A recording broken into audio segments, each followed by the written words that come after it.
This isn't motivation. This is exposure. Some of the people closest to you were never choosing you. They were keeping you as insurance, as comfort, as a backup plan. And the worst part? They smiled while doing it. Listen carefully. Nobody warns you about this kind of betrayal because it doesn't come with enemies. It comes with familiarity. People who text you only when they're lonely, call you only when their first option disappears, show interest only when life humbles them. They don't want you. They want access. Access to your attention, your energy, your loyalty, your availability. And you gave it, not because you're weak, but because you believed closeness meant honesty. Here's the truth nobody likes to admit. Some people don't keep you because they value you. They keep you because they don't want to be without options. You were never the plan. You were the safety net. And safety nets get stepped on, not appreciated. They disappear when things are good. They reappear when things fall apart. Every time. That's not coincidence. That's pattern. You were there during their lows, but invisible during their highs. Read that again. They celebrated elsewhere. They cried with you. Because you were reliable, not desired. And reliability without boundaries becomes exploitation. Let's get cold now. People who keep backups don't see you as a human being. They see you as a resource, something to return to, something to lean on, something to use, until something better comes along. And when it does, you get silence. No explanation, no closure, no respect. Then when that option fails, they're back, with apologies, with nostalgia, with fake warmth.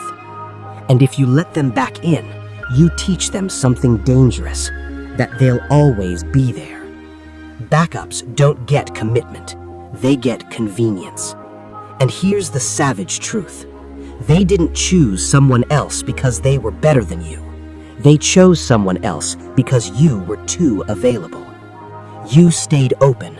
You stayed understanding. You stayed patient. They stayed undecided. You confused loyalty with self-respect, and it cost you. Let me say this clearly. Being someone's backup destroys your identity, because backups wait. Backups hesitate. Backups settle for crumbs. And while you were waiting to be chosen, life was passing you by. You weren't rejected. You were parked. Parked while they explored. Parked while they tested options.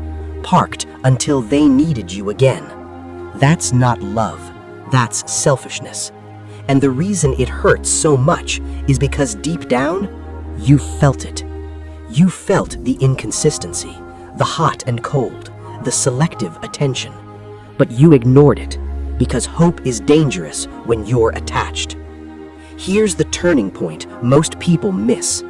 The moment you realized you were a backup is the moment you stop negotiating your worth. You don't confront them. You don't explain. You don't demand clarity. You withdraw.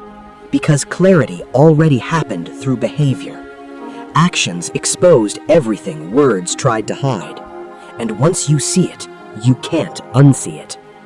Some of you are angry right now. Good. Anger is clarity with heat. Use it. Stop answering immediately. Stop being emotionally available. Stop filling gaps they created. Watch what happens. They'll accuse you of changing, of being distant, of being cold. Good.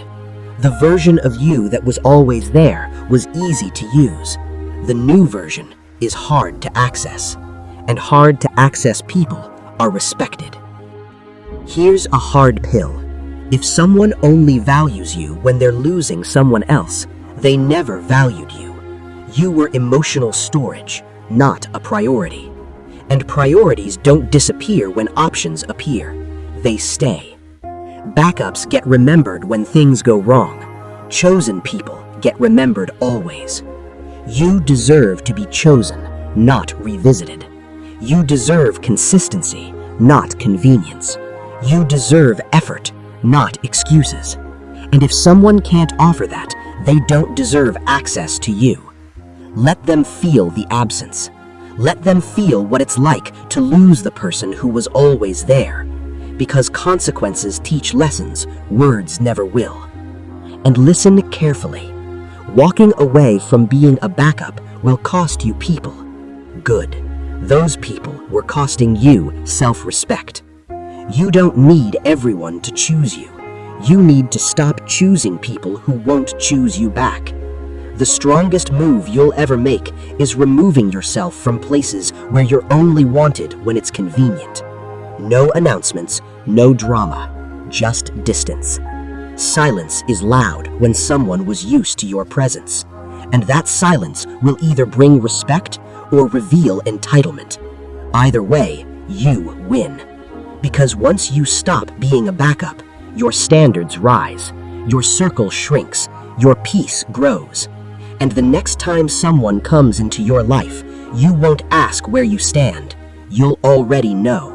Because you'll never again accept a position that requires you to wait. If this hit you, it's because you recognized yourself. Like this video if you're done being someone's backup. Comment "chosen" if you're choosing yourself now. Share this with someone who keeps getting breadcrumbed. And follow for daily motivation, because here we don't beg to be picked. We walk away and let people feel the loss.